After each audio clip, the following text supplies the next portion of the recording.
Last time, the Panzer Division started moving back from the frontier. They now threaten the rear of the 2nd New Zealand Division. Can the British armour do anything to stop the Panzers? Will Freyberg's division be able to hold on? Well, either way, the battle is now changing. Both sides are low on tanks and the infantry are becoming more important. Crusader has entered into a new phase, the infantry phase, and it is the infantry who will win or lose this battle. Let's find out why. Notes and sources are in the pinned comment, timestamps to various parts of the video are in the description.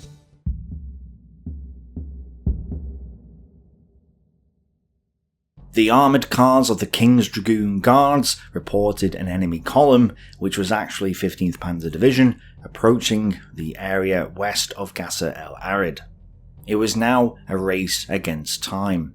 Scott Coburn's Crusaders took up hull-down positions in nearby wadis at 13:30 hours, and at 13:42 the Germans reached the area. British 2-pounders opened fire, hitting the armoured cars and soft-skinned transports of the German spearheads. 15th Panzer Division was taken completely by surprise, with German reports speaking of effective British artillery fire. The Germans quickly deployed their field artillery and anti-tank guns in support of their tanks and prepared for a charge against Scott Coburn's Crusaders. Then suddenly, 4th Armoured Brigade's M3 light tanks appeared over the ridge to the south and began firing at the German flank.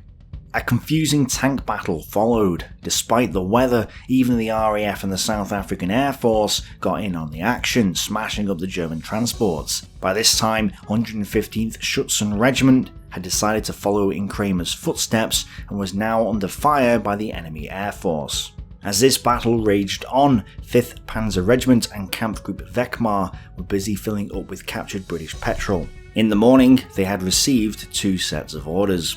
One which said attack and retake the ground the 4th Indian Division had taken, and the other ordered them back to Sidi Azeiz and then to follow 15th Panzer Division in its westward drive. So, in the afternoon, they sort of attacked the 4th Indian Division, but ran into a minefield. I say sort of because even the 4th Indian Division thought that the Germans hadn't put much effort into the attack. The reason is probably because the German troops were exhausted, and maybe their commander thought that there was little point in this attack. Either way, in the afternoon, the attack was abandoned. It was now that Ritchie made his first impression on the battle by instructing 30 Corps to prevent 15th Panzer Division from advancing westwards or southwards as well. Stick to them like hell. But this instruction arrived too late, and the British tanks had once again withdrawn 5 miles south as the lights began to fade. With the pressure now off, the Germans made the most of the British withdrawal by driving an extra 7 miles before coming to a halt at their day's objective, next to the New Zealanders' B Echelon. At this point, the Ariete were coming up from Sidi Azeiz, and 21st Panzer Division was advancing west as well. Meanwhile, at Tobruk, the British simply ignored what Rommel was up to. 4th New Zealand Infantry Brigade and 44th Battalion Royal Tank Regiment were at Bel Hamid. 6th New Zealand Brigade were at the Sidi Rezai Ridge between Point 175 and the Tomb, and Scobie's forces had reached El Duda. By coincidence, the HQ of the 2nd New Zealand Division and the HQ of 13th Corps and the HQ of 1st Army Tank Brigade were all clustered together on the Trea Capuzzo on the eastern edge of the New Zealand positions. Kampfgruppe Butcher sat on the southern escarpment west of Bu Krymeza. The 6th New Zealand Infantry Brigade couldn't clear that area, so instead they rested for the night. They were mostly unaware of the danger in the east. Ritchie had previously ordered 30 Corps to block the Panzers from reaching Sidi Rezai, but now 15th Panzer Division had already slipped past Gott's tanks, so Ritchie ordered 1st South African Brigade to advance north to meet up with the New Zealanders and strengthen their position on the northern escarpment. Of course, Ritchie didn't know who Pienaar was, and so this order fell on deaf ears. On the 28th of November, Rommel wanted to take back the northern escarpment and reseal the Tobruk perimeter, as well as destroy the New Zealanders. His new plan was for Westphal to move the Panzer Divisions north of Belhamid and strike west and southwest. But Westphal thought that this was the wrong move. Considering where the panzers were and the terrain, it made more sense to him to launch a pincer attack. He would therefore spend the day scouting enemy positions and preparing for this attack, which would go in the next day, the 29th. For now, he ordered 21st Panzer Division to assault the area around Belhamid and El Duda from the north, and ordered 15th Panzer Division to attack from the south. Things were getting desperate for the two New Zealand brigades in the Sidi Rezai area. Supplies of food and ammunition were low, and they were hit by artillery as well as German and Italian counterattacks. Kampfgruppe Butcher advanced from the southern escarpment, took 200 prisoners, and reduced 24th New Zealand Battalion to about 100 men. Neumann Zilko had pushed up the escarpment the night before in order to get in a good position to continue his attack the next day. British armoured cars spotted this force in position above the escarpment and warned their superiors. So, yeah, it seems that the German dash back from the wire hadn't gone completely to plan. And indeed, it actually led to a first in the war so far.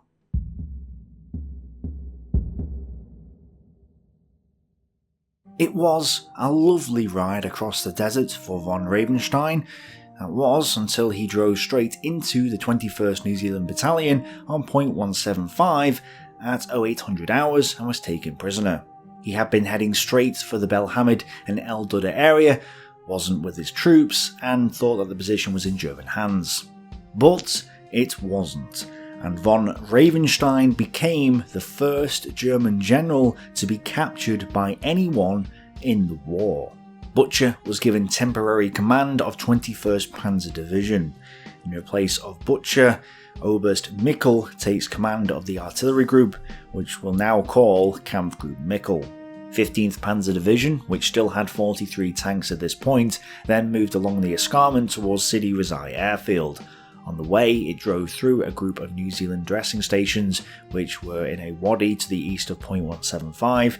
They captured 1,000 patients and all of the staff. In this battle, without fronts or flanks, many other medical units had similar experiences. Nearly all continued to work, taking in wounded from both sides and treating them under terribly difficult conditions. Without 21st Panzer Division, which had been delayed, possibly thanks to the capture of von Ravenstein, Neumann Zilko insisted that the Ariete Division move up to cover his southern flank. 7th Support Group was trying to prevent this from happening, although this was now reduced to only one infantry battalion.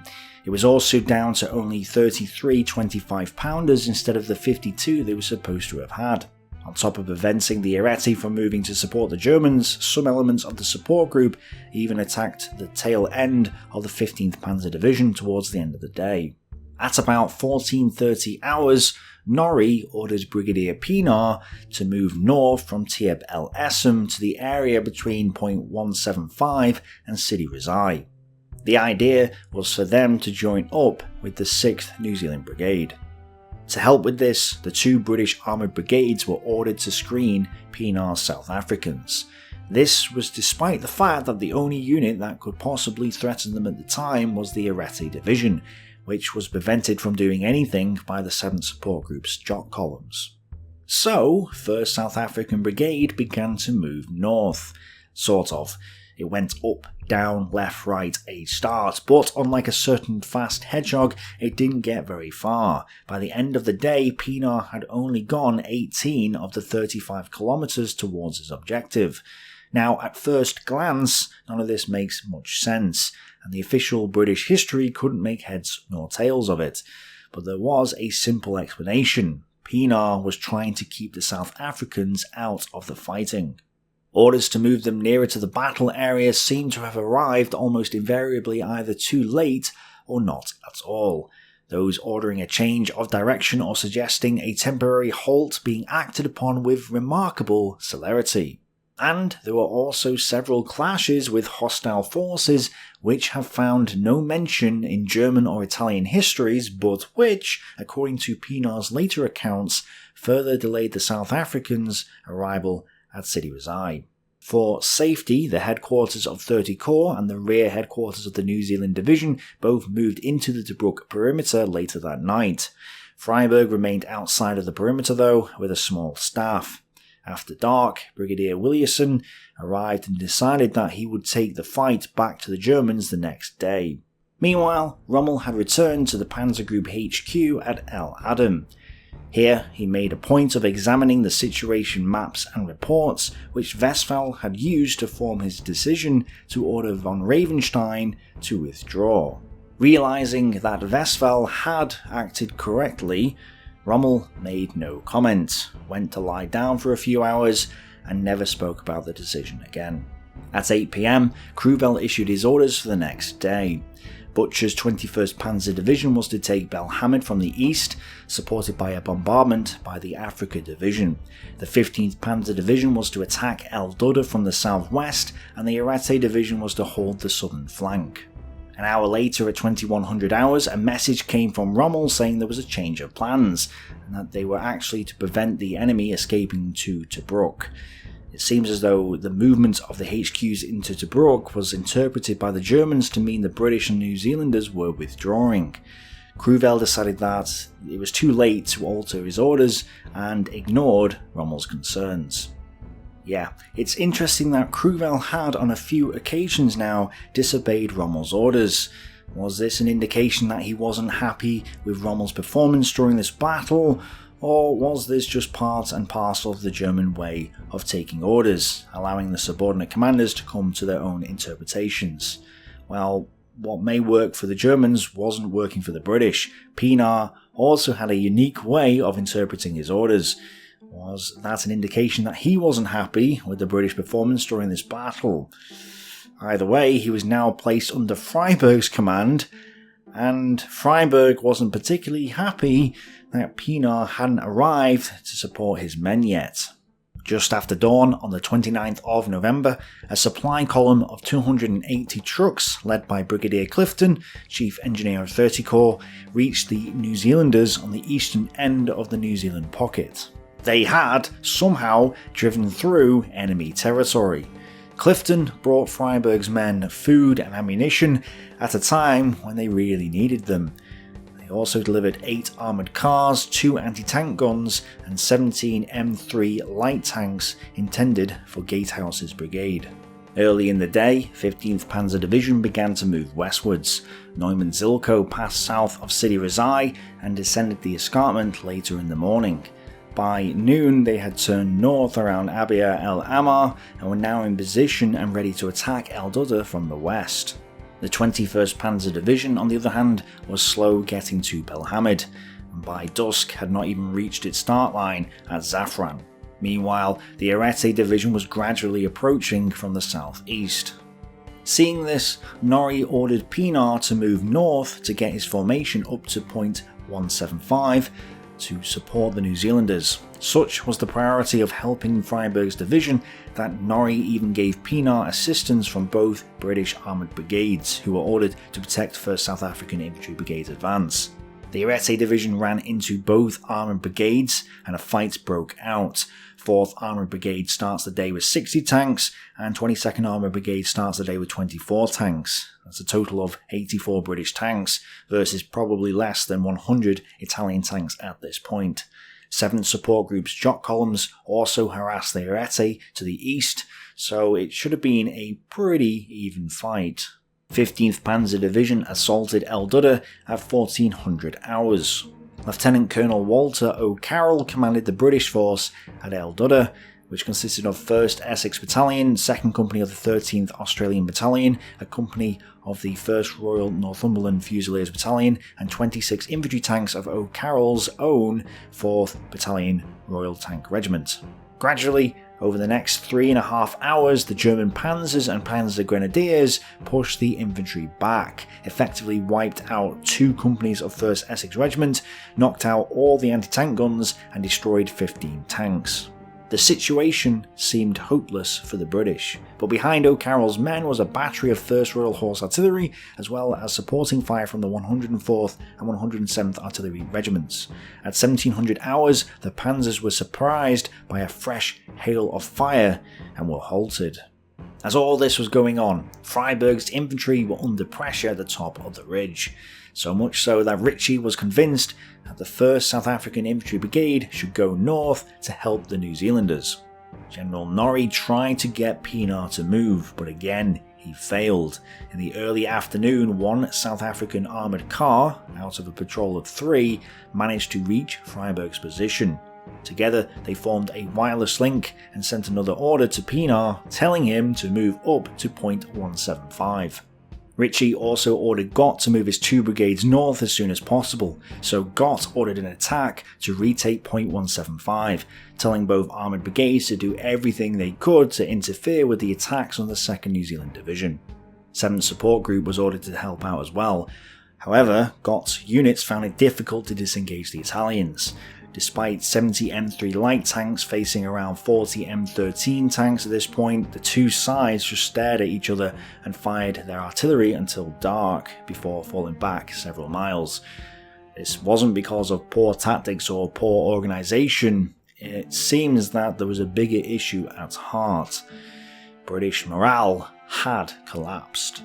The men were undoubtedly very tired, perhaps more tired than the Italians, as they had been moving about much more, and their tank crews had certainly become much more conscious of the shortcomings of their vehicles, and especially their guns, than they had been when they crossed the wire 10 days before. It also seems that by this time their disillusionment was spreading upwards to more senior levels, where officers were questioning the very doctrines in which they had been trained. The New Zealanders still waited for Pienaar's 1st South African Brigade to turn up. And so eager were the New Zealanders for Pienaar's unit to arrive that at one point late in the afternoon, D Company of 21st New Zealand Battalion on point 175 spotted a column of South Africans arriving from the east. The South Africans waved at the New Zealanders from their British tanks. The New Zealanders came out of their trenches and waved back. Then suddenly, the South Africans descended into their tanks, slammed the hatches and opened fire. Yeah, they weren't South Africans, they were the advanced guard of the Italian Ariete division. They'd managed to slip past the British, and they did succeed in capturing 200 New Zealanders. This was a blow for the 6th New Zealand Brigade, who had lost many men capturing the feature many days before. Shortly after 1700 hours, Freyberg ordered Pienaar to press on and either recapture point 175 or bypass it and enter the pocket from another route. Then, at 1825 hours, 30 Corps placed Pienaar fully under Freyberg's command. Pienaar was also told that Ritchie wanted him to link up with Freyberg that night. But Pienaar decided he needed clarification from Freyberg about the situation at point 175 before moving on. And then, suddenly, wireless communication between himself and Freyberg broke down, so he was unable to receive that clarification. Of course, Ritchie and Norrie were still urging Pienaar towards Freyberg's forces, but Pienaar thought they weren't really clarifying the situation, so he didn't move. Pienaar therefore sat well south of point 175 for the rest of the day. And to round out the day, by the evening, all of 15th Panzer Division had passed to the west of Sidi Rezai. 21st Panzer Division had barely 20 tanks left and was engaged in a desperate struggle to take Zafran. It was also suffering flank attacks along the Tre Capuzzo by both British drop columns and medium bombers. At 0130 hours on the 30th of November, 2 companies of Australians and 11 infantry tanks of the 4th Battalion Royal Tank Regiment counterattacked in the moonlight. The Australians charged with fixed bayonets, and by 0200 hours had regained all the ground 1st Essex had lost to the Germans at El Duda. 167 German prisoners were taken, and when 8th Panzer Regiment of 15th Panzer Division received orders to retake the ground again, they wrongly decoded the order and actually withdrew back towards El Adam. Air reports showed Rommel that fresh British forces were gathering in the south, and he now understood that time was running out. Victory had to be secured quickly before the Axis were overwhelmed by incoming British reinforcements. Rommel decided that he had to defeat Freyberg's division now, thereby taking the good defensive ground and blocking access to Tobruk, before fresh British forces arrived and put a stop to his plans. Therefore, Rommel's new plan was basically an all-out attack on the New Zealand Division. Supported by 15th Panzer Division, Kampfgruppe Mikkel would capture Sidi Rezai. Then, 15th Panzer Division would go on to take Belhamid, where it would meet the Africa Division, moving south from its position on the Tobruk perimeter. The Ariete Division was to move westwards from point 175, and 21st Panzer Division was still trying to move westwards through Zafran, but Rommel knew it faced heavy resistance and thought it wouldn't add much to his plans.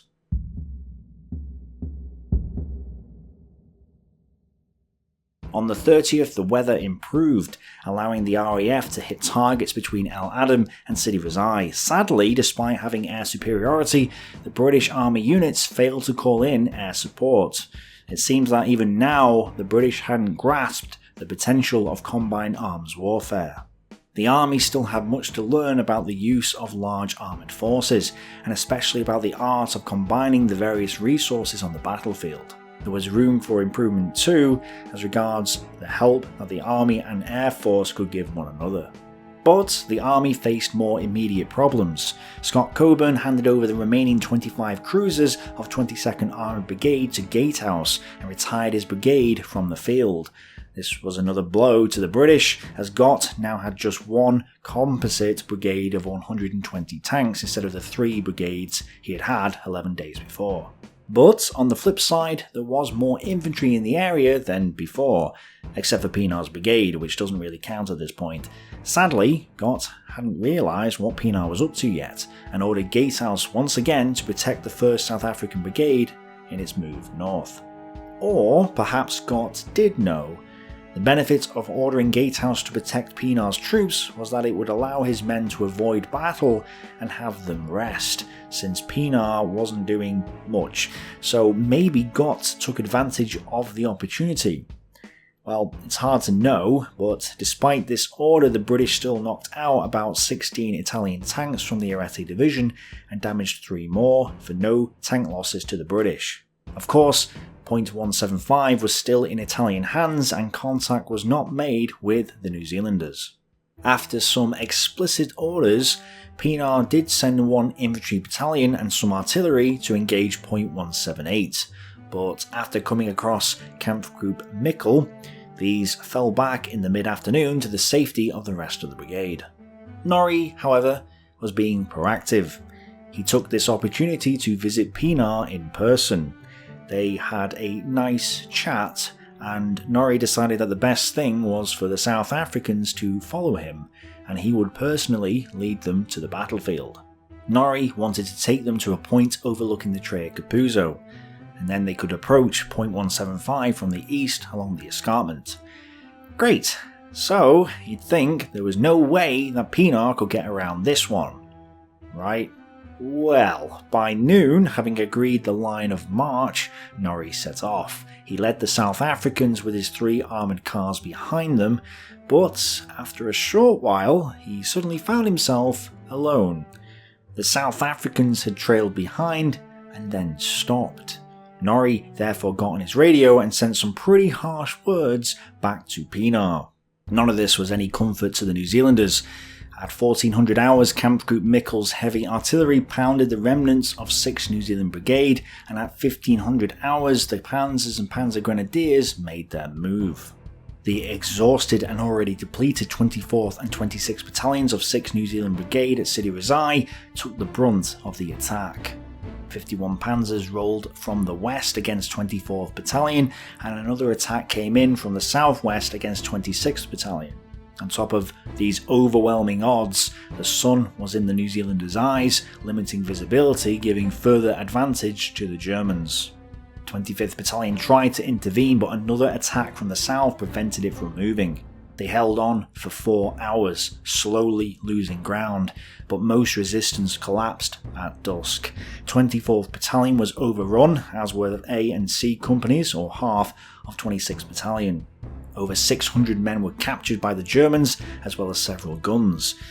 Bitterly, Colonel Shuttleworth was taken away as a prisoner, but refused to acknowledge defeat by putting up his hands. Interestingly, according to one source, the Italians were heavily involved in this fight. At one point, the Italian Bersaglieri captured 1,000 patients and 700 medical staff and freed 200 German POWs.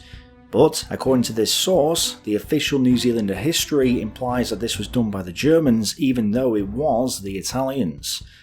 It's interesting because this isn't the only example of both sides downplaying the role of the Italians during the North African campaign. The remaining elements of 6th New Zealand Brigade, its HQ, a regiment of artillery, a machine gun platoon, and the remains of 25th Battalion, continued to hold the area west of Point 175. But Barraclough requested permission to withdraw into Tobruk. Freyberg, seeing that 7th Armoured Division was apparently unable to counter the move of the German armour and that its division was getting destroyed, agreed with Barraclough and took the matter up with Godwin-Austen. Godwin-Austen straight up refused this request. He said that the 1st South African Brigade was due to attack Point 175 at any time. They would then go on to Sidi Rezai early the next morning, with British armour in support. This meant that Freyberg and his New Zealanders had to hold the other end of the escarpment for this plan to pay off. Of course, the New Zealanders were sceptical of both the ability of the British armour and of Pienaar's motives, since they still hadn't arrived, and Godwin-Austen wasn't stupid. He very much knew that he would be held responsible if he didn't sort the situation out. Both he and Norrie were still trying to get Pienaar to act. When the 1st South African Brigade caught up to Norrie, Brigadier Aikenhead was sent back to speak with Pienaar. This got the brigade going again, although only slowly. As they moved, artillery began to fire at the column from the northwest. Instead of pushing on, the South Africans stopped and began to dig in. And this did not amuse Norrie. Norrie saw that the South African troops were eager, but they had not been given instructions as to what to do. It seemed that Pienaar had deliberately withheld information from his men to hinder Norrie's attempts to get them into battle. At 1945 hours on the 30th of November, Freyberg informed 13th Corps that 6th New Zealand Brigade was overwhelmed. Clearly frustrated, at 21:15 hours, Freyberg sent 2 officers to Pienaar with a handwritten order that read, "Sidi Rezai was captured by the enemy this afternoon. Our position is untenable unless you can recapture it before dawn 1st of December. You will therefore carry out this task at once." Freyberg told his officers, "I don't care how rude you are to him, we want him here in the morning." The 2 officers drove off and reached Pienaar, who took personal offence at one of them, calling him a cheeky young bugger. He then marched them both before Norrie, but Norrie sided with them and ordered Pienaar to follow Freyberg's order. Sadly, it was nearly dark when Norrie finally got the South Africans to the escarpment. Their artillery joined in with the jock columns who were harassing the enemy transports moving along the Trea Capuzzo. The intention now was to capture Point 175 from the east, and Pienaar did send some elements towards it in the evening. However, these were too few in number and their attack failed and the unit fell back. The effort of reaching the escarpment had apparently exhausted the brigade's strength, or perhaps its brigadier's spirit of cooperation, and to Norrie's extreme irritation, yet another South African huddle was soon only too evidently in existence, exhibiting all the familiar signs of gluey immobility. In fairness, the British armour hadn't assisted the New Zealanders either. 4th Armoured Brigade was still 5 miles south of Point 175 at this point, resting for the evening. Coupled with the inability of the South Africans to do anything meaningful, the Sidi Rezai Ridge had been lost again and the New Zealanders had suffered considerably. By nightfall, Camp Group Mikkel had moved east along the ridge, almost as far as Point 175, but some panzers had gone down to the Trea Capuzzo where they battled with New Zealand artillery on the other side. That evening, the German armour huddled together in the Belhamid El Duda area behind a strong screen of anti-tank weapons. Despite all the problems, 4th New Zealand Brigade still held the summit of Belhamid, and Ritchie believed that the Axis were hard pressed. Overall, he wanted to continue the offensive and wanted to use 30 Corps to take El Adam, the centre of communications for the enemy. So 8th Army was reorganised overnight. 30 Corps was to have command of the 22nd Guards Infantry Brigade, the 1st South African Brigade, and the whole of the 4th Indian Division, as soon as it had been relieved by the 2nd South African Division. It would have the 11th Indian Brigade immediately though, and also keep the remains of 7th Armoured Division.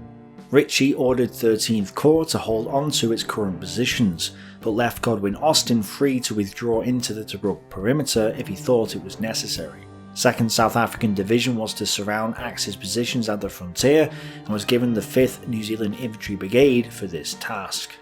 Once the situation had changed for the better, the rest of the New Zealand Division was to withdraw and refit at Bagush. While the situation for the British wasn't great, Rommel had his own problems. Italian General Bastico had arrived at El Adam to discuss the situation. Rommel gave him the situation report, and it was obvious to everyone that this had now become an attritional battle which the Axis forces were at a severe disadvantage. Yes, the British had lost a lot, but so had the Axis, and this was bad because Axis reinforcements were not arriving. On the other hand, reports clearly showed that the British were getting fresh troops, so both commanders requested reinforcements, equipment, new tanks and vehicles from Rome. They even asked if discussions could be had with the French to see if they could use the Tunisian ports. This would shorten the convoy routes and ease the pressure on the Axis forces in Libya. And we'll see if these requests were heard or not next time. So yes, Rommel's dash to the wire had exhausted his forces, the New Zealanders were in trouble, the British armour was on its last legs, and Pienaar, just Pienaar. Clearly, the battle had transitioned into a new phase, the attritional phase, and Rommel knows he's at a disadvantage now, but this is Rommel. This is the Desert Fox. Surely he's got a few tricks up his sleeve in order to make this as painful for the British as possible. So, can he turn it around again? If he can strike the New Zealanders hard, they may crumble. If they crumbled, this might just give him the chance he needs to eke out a victory. We'll have to wait and see if he can do this. Thanks for watching, bye for now.